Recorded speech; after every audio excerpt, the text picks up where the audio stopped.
আসসালামু আলাইকুম। এটা হচ্ছে লার্ভা, বিটল পোকার বাচ্চার। তো এটা আমরা হাঁস মুরগিকে খাওয়াই থাকি।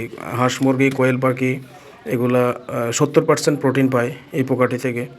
তো এটা হাঁস মুরগিকে খাওয়াইলে ভালো ডিম দেয় বা মাংসর জন্য ভালো হয়, ভালো মাংস হয়। বিশেষ করে বাচ্চাগুলোরে খাওয়াইলে আমরা এই বাচ্চাগুলোকে আলু, মিষ্টি কুমড়া, পেঁপে এগুলা খাওয়াই থাকি।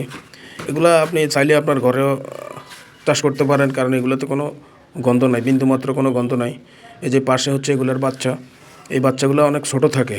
এগুলো যখন মায়ের থেকে মা ডিম দেয় তখন বাচ্চা ফুটলে খালি চোখে দেখা যায় না, এত ছোট থাকে। আস্তে আস্তে এগুলো বড় হয়। এ হচ্ছে এগুলার মা।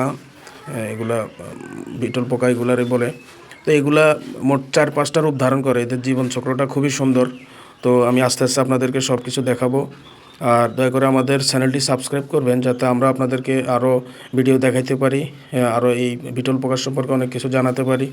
আপনারা আপনাদের বাড়ির হাঁস মুরগির জন্য এগুলা চাষ করতে পারেন, খুবই ভালো হবে। এগুলা যারা নিজের ঘরে অল্প অল্প করে হলেও যারা হাঁস মুরগ পালন করেন তারাও এগুলা আমাদের চ্যানেলটি ফলো দিয়ে রাখবেন, তাহলে আমরা আপনাদেরকে আরও ইনফরমেশন দিতে পারবো এই বিটল পোকার সম্পর্কে। আর কারো যদি প্রয়োজন হয় আমাদের সাথে যোগাযোগ করবেন, আমরা কুরিয়ারের মাধ্যমে পাঠাই। তো এটা আসলে যারা চাষ করতে ইচ্ছুক তারা আমাদের সাথে যোগাযোগ করবেন।